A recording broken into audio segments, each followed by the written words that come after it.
But my philosophy is very simple. When you see something that is not right, not fair, not just, say something, do something, get in trouble, good trouble, necessary trouble. Strength and solidarity. The strength and solidarity. Divided is our nation, combating and fighting hatred. The mission, should you choose to accept it, is fighting racist. Psychology is just a space where we run in our simulations. We load you up with the tools, then we plug you into the matrix. So have a seat on the couch, now tell me your situation. Take a look in the mirror, be honest, just who you facing. Marginalized as a youth, what challenges were you faced with? Feeling you wasn't equal, told that you wouldn't make it. Your ID isn't real, got you constantly trying to fake it. Hiding behind masks in the closet till you can't take it. Getting harder to breathe, someone choking you on the pavement. Unspeakable violence attacking you cause you Asian. Accomplices we accomplish through collaboration, engaging, educating, evaluating one another, liberating the future of all our sisters and brothers, empowering, elevating all communities of color. Strength and solidarity. The strength and solidarity.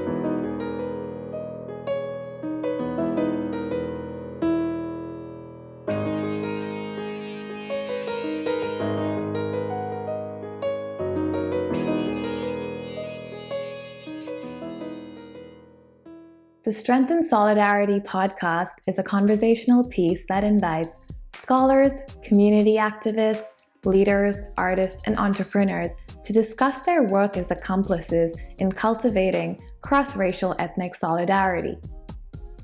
Hosted and produced by Poojamamidannaanddrdonnademanarig and Dr. Donnademanarig, our podcast team also includes our podcast interns, Alexyzrios and petrazadroga. The Strength and Solidarity podcast strives to engage, educate, evaluate, and empower communities of color one episode at a time. Our guest today features Dr. Art Blume. Art Blume is an American Indian psychologist and scholar and currently a professor of clinical psychology at Washington State University. He has been honored with the Trimble and Horvat Award for distinguished contributions to Native and Indigenous Psychology, a Rockefeller Foundation Fellowship, and is a fellow of the American Psychological Association.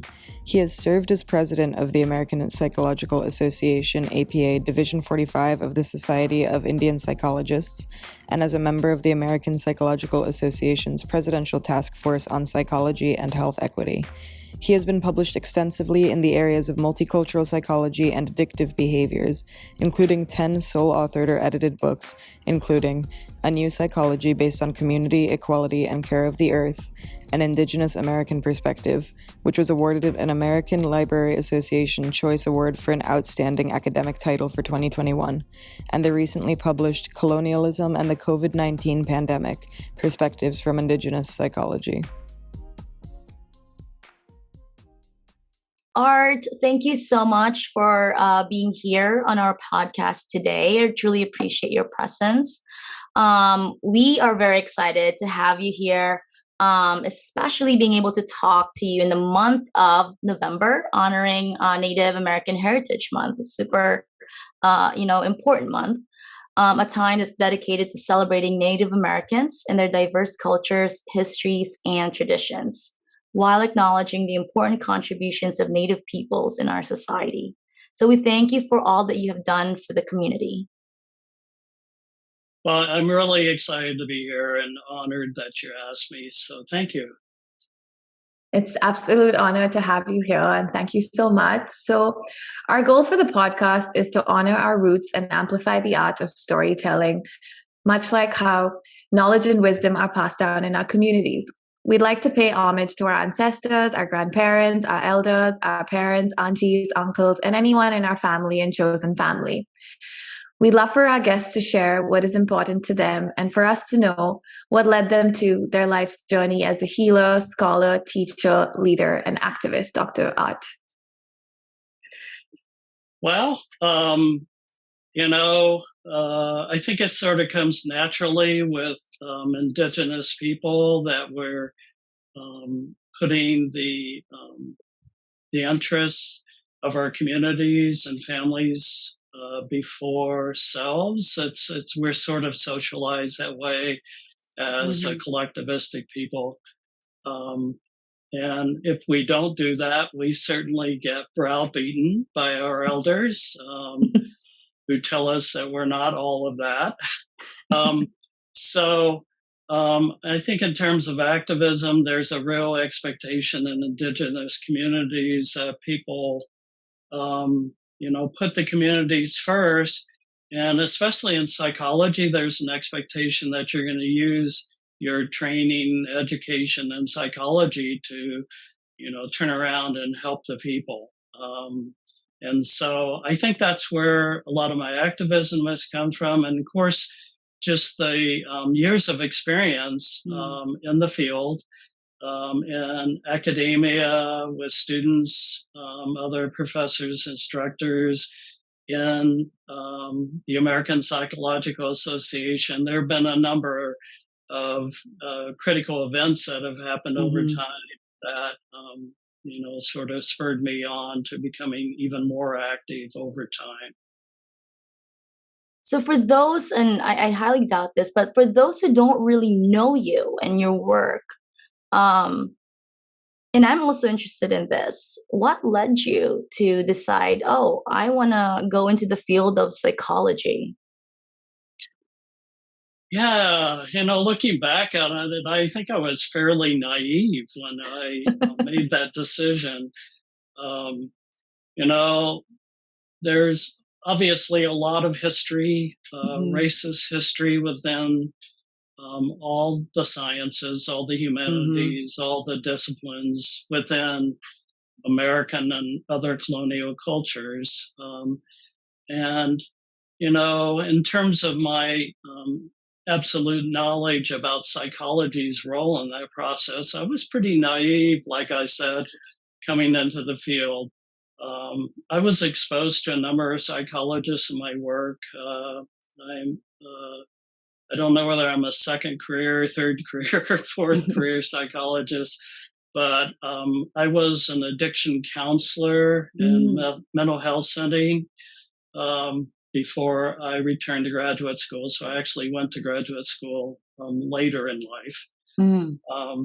And I was exposed to a number of psychologists and researchers in my work. And I thought, wow, there's a great need for indigenous people in the field that would help to, advance the interests and the health and well-being of our people through this discipline. So that's actually what got me interested in going back and torturing myself with more homework. But in reality, I think I was pretty naive about what I was going to discover over time. And I don't know how you cannot be an activist given, the longer you're in the field, the more you're exposed to. Do you think it was worth it? Absolutely. For one thing, I have so many friends in psychology now, and there are certainly challenges. I've had experience over time, a number of microaggressions and sometimes macroaggressions in the field. But it's been really an honor and a pleasure to be able to work with people like yourselves who are trying to advance, I don't know whether to put JEDI or EDI or DEI first. I tend to favor equity first because without equity, you don't have the other things. But certainly people are very interested, like-minded in advancing equity, diversity, inclusion, intersectionality, and justice. I think all those things are so important for changing the way that psychology interacts with the people in terms of being able to help them more.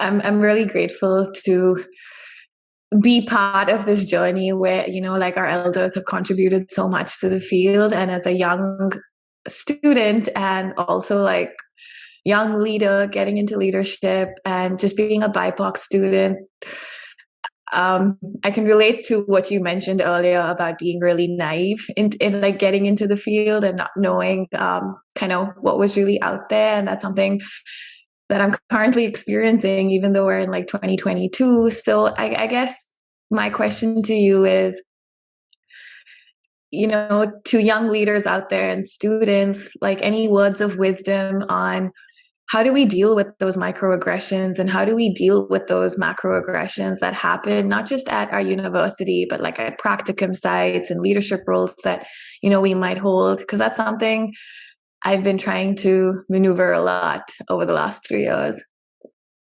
Well, and I think my answer probably would also relate to the work of your task force and, you know, breaking down potential barriers between like-minded groups and potential allies. I think that you, especially on campuses where academic culture is obviously light years behind what we know to be equity, diverse inclusion, types of environments. It's probably one of the most hierarchical cultural perspectives that you can have, and certainly reflects the colonialism that's around us even today. I don't. As an aside, I don't think of post-colonial at all, because for one thing, the colonial nations are continuing to have colonies and colonize. I mean, the most striking example right now is perhaps Russia with Ukraine, but you know, the U.S. has colonies today as well. So I think one of the things you have to do is find coalitions, and that means working across groups, and that means communicating across groups in ways that you begin to understand that you're allies, and that there's been a long history by colonial forces of trying to split us or divide us in ways that have contributed to hard feelings between our different groups over time. You call that colonial splitting. Yeah, colonial splitting. Yeah, so I to me, it's, you know, it reflects the term of splitting that we often use in clinical and counseling circles to denote when people are manipulating particular situations to pit people against one another. Well, this splitting process has occurred with pitting groups against one another too. From the very earliest time, I think, in the history of the U.S. and other colonial powers, the colonial forces knew they were significantly outnumbered, and so they enlisted different strategies to turn what they saw as their enemies against one another, in order to promote struggles between those who might unite and defeat them as colonizers over time. For example, there's in indigenous history, there's a really good example when Chief Tecumseh attempted in the early 1800s to try to unite several tribes, including tribes that were traditional enemies of his people in the the area of the Mideast, or like where the states that are referred to as Illinois, Ohio, Michigan, those sorts of states were where they are today. And, you know, he nearly succeeded and was actually betrayed. And that's where the downfall of that unity came about. But, you know, he had the right idea that our strength is in numbers and across, the dimensions of different groups who actually have more in common than they have in terms of differences. So colonial splitting's been this process of trying to put, groups together. I mean, there's methods like blaming's a really good one. We see a lot of blaming of certain groups during COVID-19, during immigration debates. In historical times, you had things like, the troops that were sent after indigenous people on the frontier, as it were called. Those were often the Buffalo Soldiers, and that was intentionally done to pit traditionally disempowered groups against one another and try to create animosity that would weaken those groups in the face of the colonial threat. So I think colonial splitting is with us in very powerful ways today, and it is a tool of oppression. So if we recognize that a lot of the hard feelings that have groups are traditionally disempowered groups have towards one another are artifacts of this colonial splitting that have happened over time.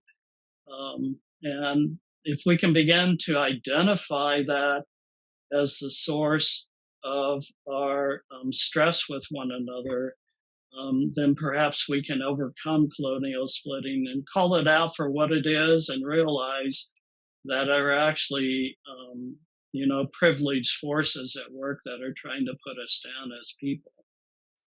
How exactly would that work? Because I'm just thinking about, these entrenched hurts that folks from various marginalized groups, have internalized, and, rightful hurt and harm that's been done to them and their communities. Where do we start?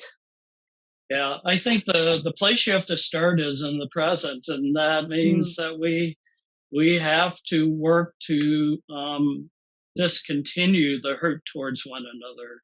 So I think educating about the methods of colonial splitting and then calling them out when they happen is really important in today's world. A great example is some of the animosity that's occurred between Asian Americans and those who are targeted as Asian American and may not be necessarily Asian American by other groups, including minoritized groups. I think the discussion begins with,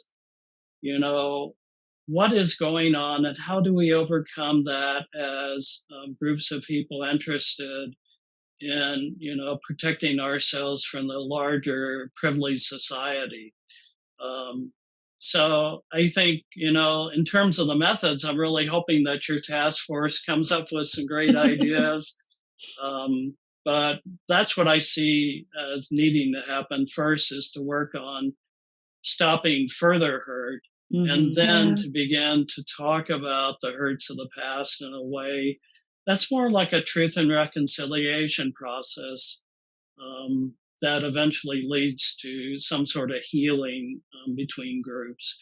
Because the interesting thing is that we've all experienced it from different groups. Yeah. And so if we can just, begin to realize that this is a common experience that we've all had, and that the source of this conflict has actually been imposed upon us, sometimes without us realizing it, I think it will help to sort of grease the wheels so we can look at, how we recover from those, traumas. Yeah. Yeah.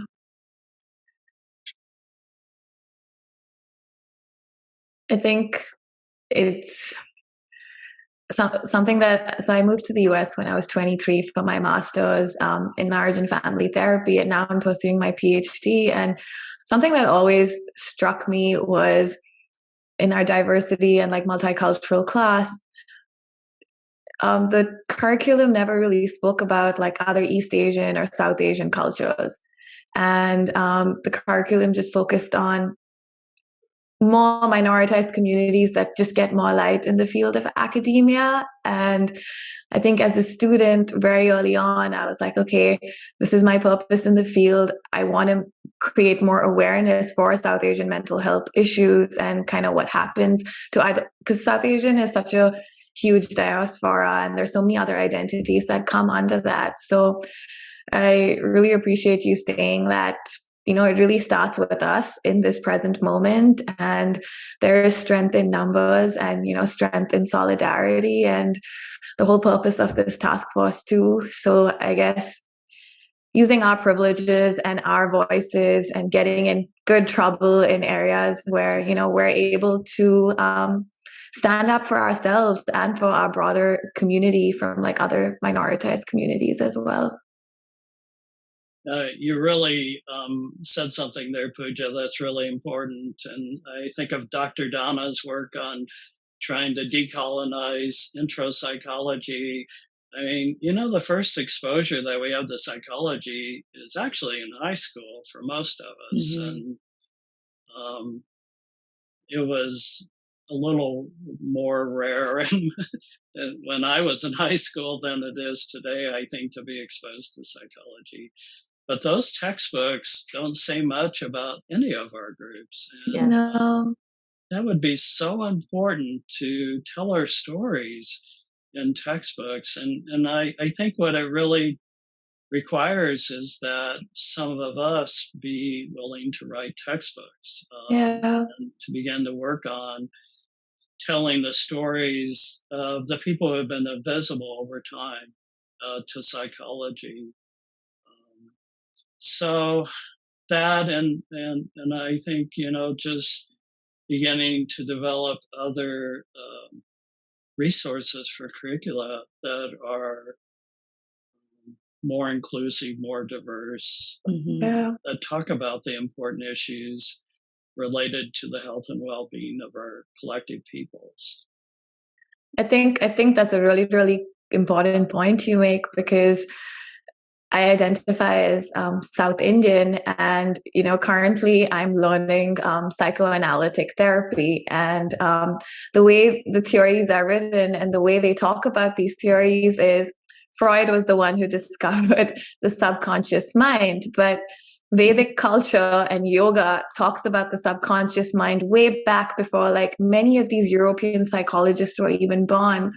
So I'm actually focusing my dissertation on like a yoga practice and understanding like the qualitative impact on holistic well-being. So I really resonate with you saying that if we're able to take those steps, whether that's in research or like, writing textbooks or like presenting at conferences or like hosting a podcast like this, those are small steps we can take to the larger change we're all part of. I love that. That's a wonderful thing.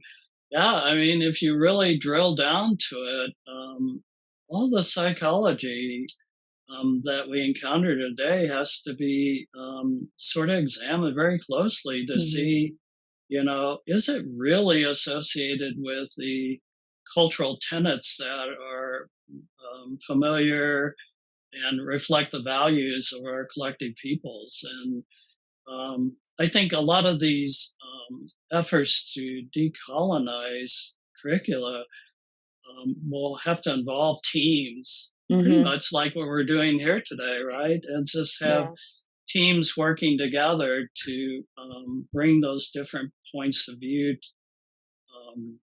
into the discussion that creates the resources. And, maybe that's another way that we can begin to break down those barriers of hurt between different minoritized groups, is by having more consciously have collaborations across different cultures. So it's, even today, I think it's still common, even within multicultural psychology, for people to stay within their cultural bounds in terms of the people they work with, and maybe even sometimes their students. And so I think the more that we broaden that perspective, where we have multicultural teams working on research, working on scholarship and writing, obviously working on teaching and curricula. I think those begin to break down the essential distrust and the confusion that we have about each other's cultures related to the relationships with our own. You talked about decolonizing work, and we've barely begun to scratch the surface. It's really tiring work, and I know there are some spaces where they mean well and they talk about decolonizing this or decolonizing that, but it's more performative rather than the actual work. So my thinking is that how can we truly, because part of decolonizing is to dismantle this systemic thing that continues to uphold white supremacy, right? And so if we're going to dismantle that system, what system are we going to use to replace that? It's a great question, but the thing I would say about that is, well, not one. Many. I think that's been the problem with what I refer to as colonial psychology and colonial culture, is that it's historically only represented a very narrow perspective of what psychology is all about, a very narrow cultural perspective. It hasn't been until more recent years, and it's still not clear to me that it's actually happening as much as it could be, that other voices were allowed to, at least talk about other paradigms of psychology from other cultural perspectives. So I think the psychology of the future has to reflect the culture of the planet, which means we have a heck of a lot of work to do in terms of, including other voices in terms of cultural perspectives of psychology. And American psychology, whatever it is, it needs to step back from this. Clearly, most of the world is coming to us from places in Asia, right? And so, if psychology is really going to reflect the global context, it's probably going to have to include a lot of different Asian perspectives, for example, and African perspectives that are not even known yet in many places. So I think it's going to take, at least in the United States, I think it's going to take a process of education and training in cultural humility so people back away from the idea of supremacy and exceptionalism in this culture. It began to open the door to listening to other voices about psychology. Now, again, this is so hard that I can't answer this question well. I think it takes a lot of people with maybe even broader visions than I have that come together and work together in this process of, not only making certain that there isn't just one perspective that's thought of hierarchically as the rigorous perspective of psychology, or rather that there is more like a menu of options that reflect, rather than reflect the weird people of the world, meaning WEIRD, that it reflects the broader context of global culture. So what you're trying to say is that it's not going to happen in our lifetime. I would hope it would, but I don't think so. And I think that See, well, and that brings me back to talking about indigenous roots a little bit, because we have an indigenous worldviews. We typically have different views of time than American culture does, and American culture is bleeded into all of our lives. You can see this immediacy focus, in academia. And you see, you have to get this done now. You have to get this done now. But I think in terms of the decolonization process, we're going to have a lot of patience. We're going to have to understand that time may flow differently than colonial powers have taught us time may flow. And that, for example, in indigenous America, oftentimes is thought of as cyclical, that historical events are never quite the same, but they often repeat patterns like the seasons. Yeah. And in fact, with those repetition of patterns, there's a lot of forgiveness inherent in time, where if you don't get it right the first time, don't worry, there are going to be other times to get it right. And so it does provide for a much broader view of history, where even though I'd love for us to become a more just society in my lifetime, and maybe we will slowly creep there, I am okay with the idea that this may take some time, and that we're going to leave some of this work to our children and grandchildren, and they're going to do better than we do at this. So it is tough, because of course I too would like for things to change, and I'm tired of being hurt, like I'm sure you're tired of being hurt, and being the one who has to have thick skin. But honestly, it's taken so many centuries to get to this point. I think it's going to take a few centuries to get away from this. Yeah. And I think that speaks to, the intergenerational dynamics and aspects to this. And, just witnessing, like, I joined AAPA as like a student member in 2016. And from 2016 till now, just, hearing like our elders kind of just talk about the field of psychology when they started, and, where it is now and where we kind of need to head. On one end, I feel really sad that, many people back then had to endure so much to be where they are right now. Like, the research I'm doing on my dissertation is on meditation, yoga, and pranayam. Like, back then, I would not be able to do research like that in the 1970s, but it's because of the work of like our elders that the future generation is able to kind of pick up their part in, moving that step forward. So I guess what I'm trying to say is, it's going to have many centuries ahead, but it's really also amazing to see all the scholars at present trying to pave that for our future generations. Yeah, I agree.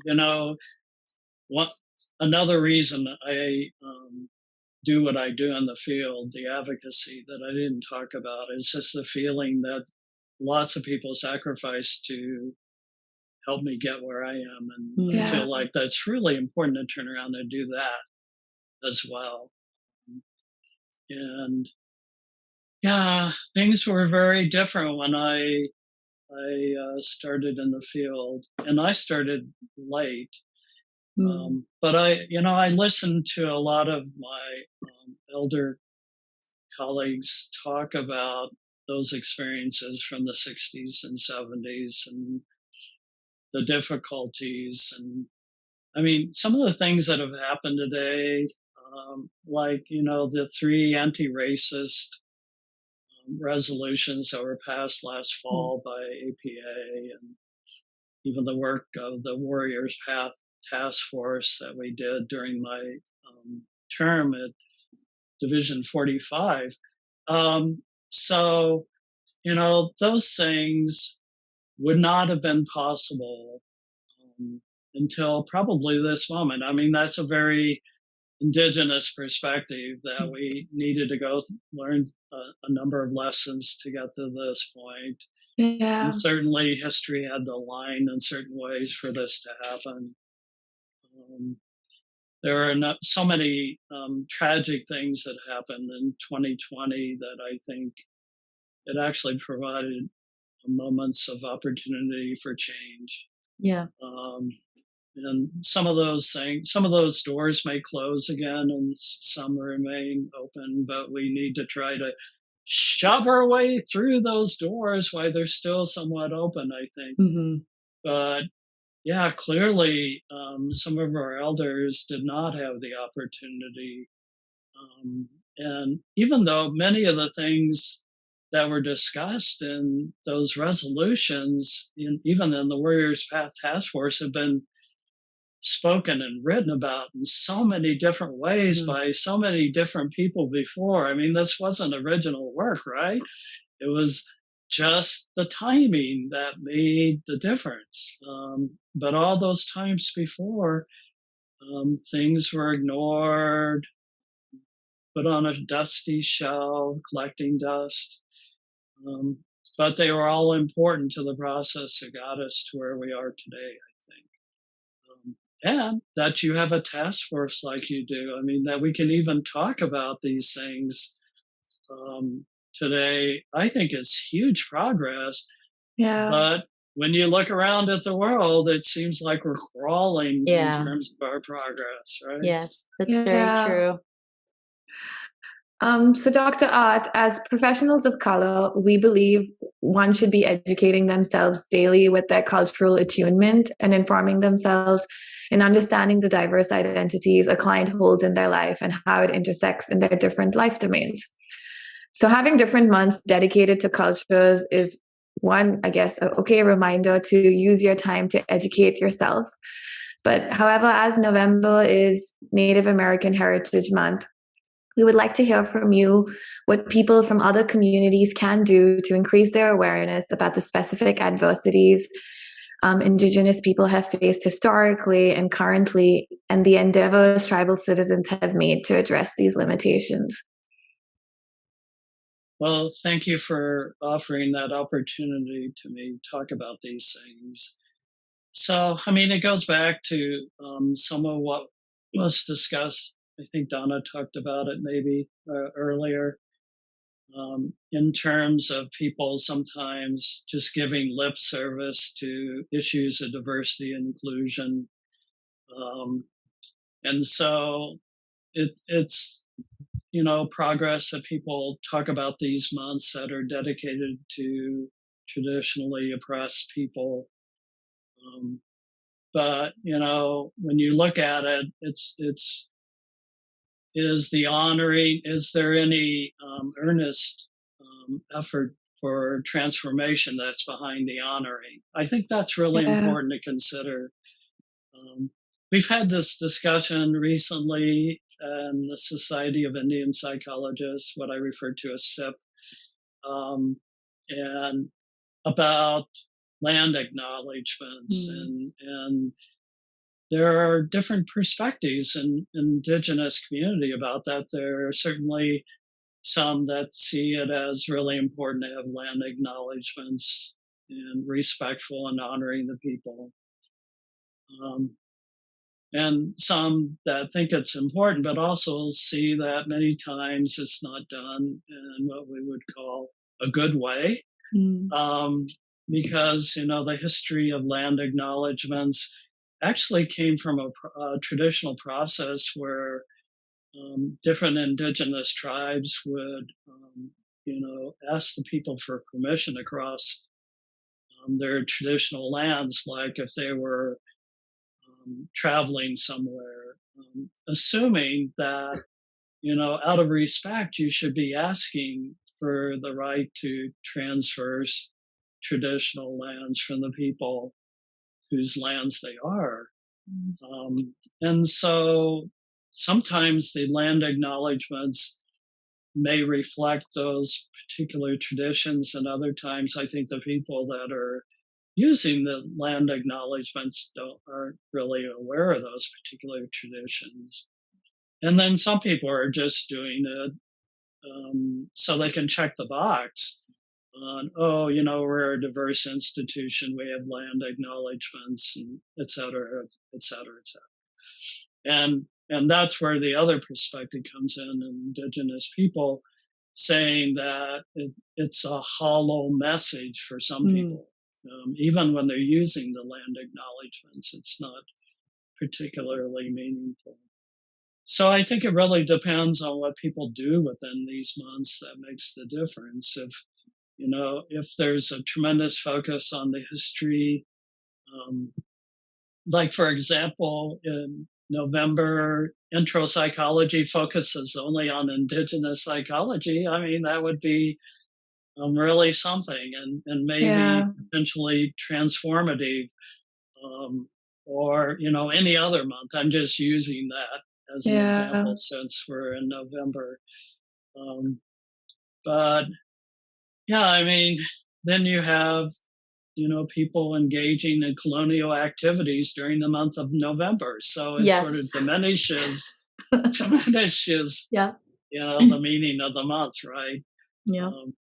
And I guess we're all keenly aware of the election. It's coming. A lot of us are worried about what it may bring to us. And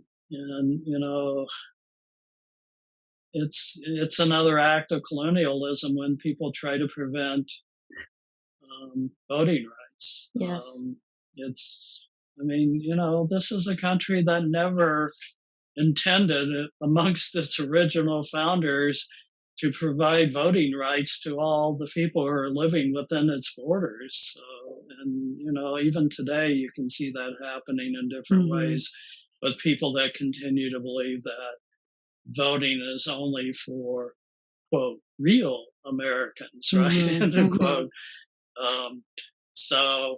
I think it really depends on, what those honoring dates on the calendar mean to people and what they do with those dates. You mentioned the land acknowledgement, and I know to me, because in my family, owning land is actually a sign of wealth as opposed to having money. Like, land is very important because it provides nutrients, to the family. You can hand that down to your children and your children's children, etc. How do you make sure, as if I want to be a true accomplice to Indigenous peoples and their struggles, how do I make sure that my land acknowledgement is not hollow? Right. I think it's behind the land acknowledgement. I think there has to be some sort of commitment of what you're going to do to transform the culture that created the circumstances of colonization. Maybe the land acknowledgement plus this is our commitment to change. Something I like that. Yeah.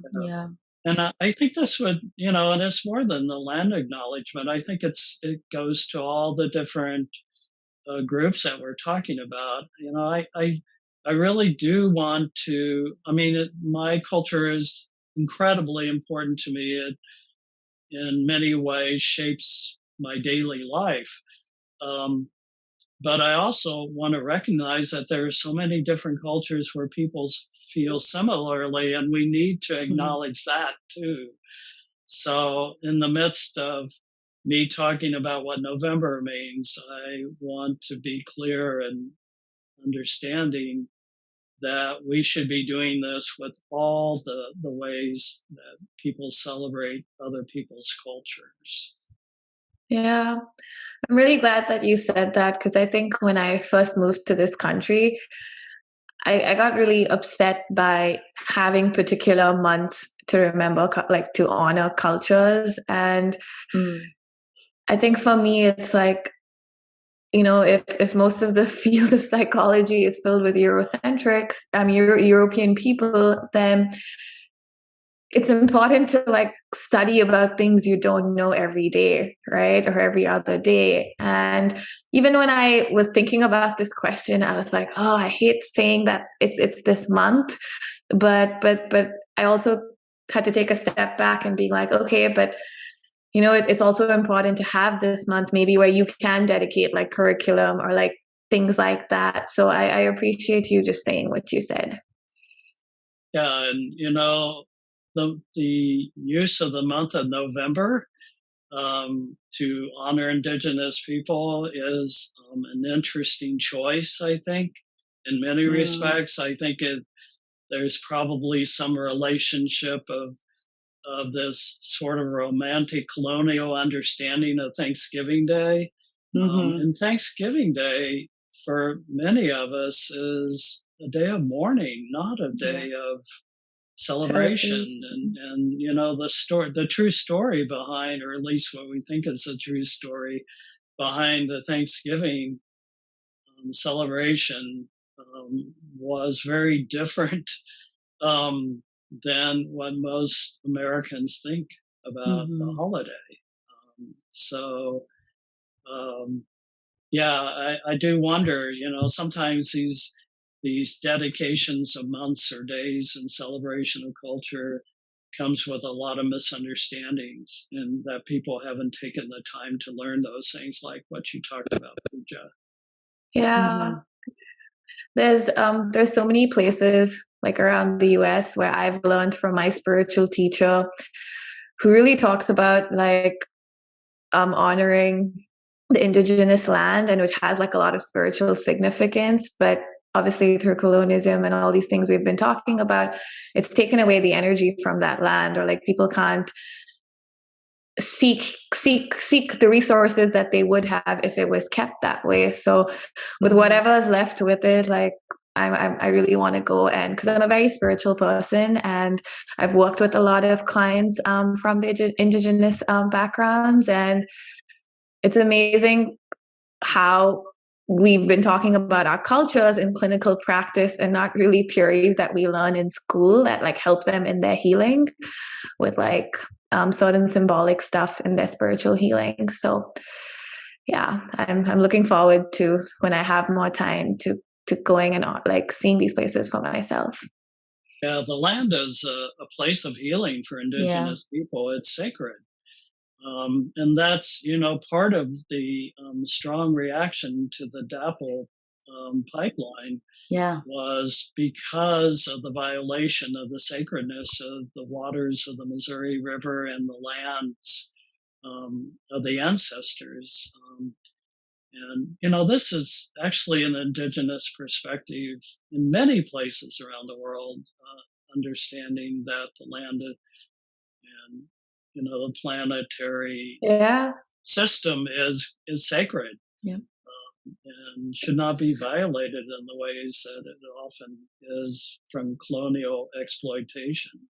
Yeah, because like land, water, air, space, it's all natural energy in the cosmos that also is part of our healing and our well-being. But, you know, there's a lot of things science can't prove. But when you have that cultural understanding, like you understand the importance of, you know, what that does to you in your life with your holistic well-being. And I also like in your book, you mentioned how, you know, we're all interconnected with each other, and I really appreciate that perspective where you are no better than the tree outside, you know, or no better than the animal. Like we're all just as important. Our being is just as important. I love that perspective. I really appreciate that perspective. Yeah, we have much more in common than we do differences. Yeah. You know, human beings share 99.4% of all genetic material across the planet. It's like, and we all come from a common ancestor, apparently, on this planet in terms of a life form, way before humans were walking or whatever we were doing on the planet, right? I think it's really important. I think most of, you know, the idea that people are individuals and you should seek autonomy makes little sense in an interdependent world system. And, life sciences has produced a lot of evidence that, independence is not necessarily a thing. It's interdependence, in terms of our relationships. So I think in many ways, some of the myths that have created some of the global problems that we have today. Racism, xenophobia, immigration and refugees, global climate change. Yep. These are all, the result of thinking that somehow, 8 billion individual selves can do whatever they want, in terms of their self-interest. Yeah. So I really, from an indigenous perspective, the idea that you would engage in self-interest and self-oriented behavior actually would be considered as unhealthy, psychologically speaking.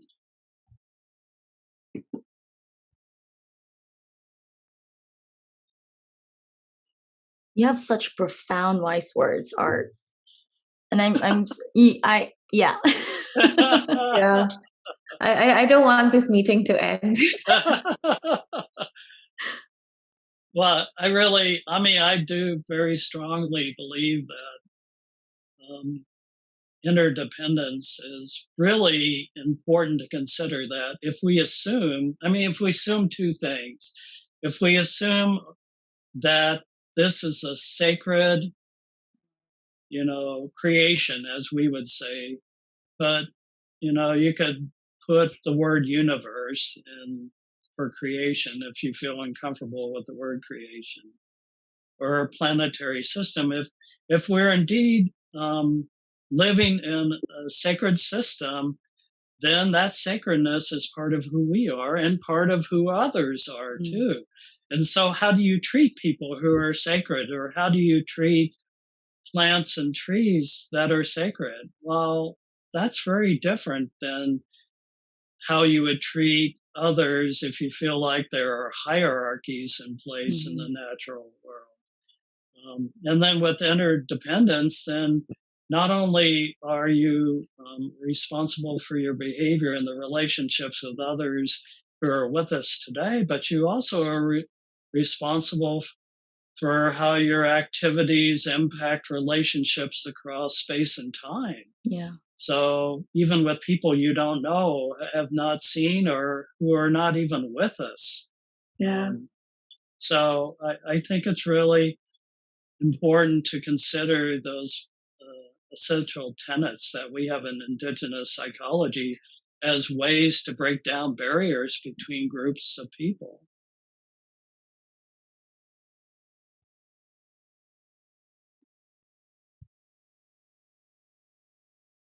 Yeah. Well, it's been an absolute honor, like just hearing you speak today, Dr. Donna. Like even when we have like podcast planning meetings, is like has your book at her desk, and is always like Pooja, you need to read this. You would really resonate with this, and you'd really like it. And I've heard so much about you over this last year, and it's just so. I'm so honored that I got to see you today in person and to have you here as a guest on our podcast. And thank you so much for making time for us today, and for everything that you've done in the field for like this current generation, for myself and other people who are like in my generation, and for the future generation. We're very, very grateful for everything that you've done and you're doing. Yes. Thank you so much. And for also being an elder in my in the research group that I am in, and all of the wisdom and the knowledge that, and I can only hope that I am not dishonoring you by using some of your work and continuing to make the world a better place, this tiny world that I'm living in my own little community, because it's really difficult to change the world. You got to start one community at a time, I guess. And I truly appreciate your time and your words. And, I don't have the words to say. I'm just really grateful that you're here. Thank you. Well, thank you. You honor me to the point of blushing. So thank you so much. And thank you so much for your work on the task force. It's so important what you're doing. It will strengthen us over time. I really believe that. So thank you. Thank you, Dr. Thank Art. you. Thank you for tuning in to our podcast today. We hope you enjoyed the episode. For more information about today's guests and their social media links, you can click on the description links of the episode. Poojamamidanna and Dr. Donnademanarig host this podcast. Our podcast team includes our podcast interns, Alexyzrios from the University of North Texas in Denton, Texas, and petrazadroga from Wheaton College in Norton, Massachusetts. We also want to acknowledge our production team, David DeVito and Rachel Sheffer. If you would like to know more about us or to watch video clips of this interview, then follow us on Instagram at APADiv45_Presidential Task Force, on Twitter at APADiv45_Cokley, or on YouTube and Facebook at Dr. Kevin Cokley, APA Division 45 Presidential Task Force. Strength and solidarity. The strength and solidarity.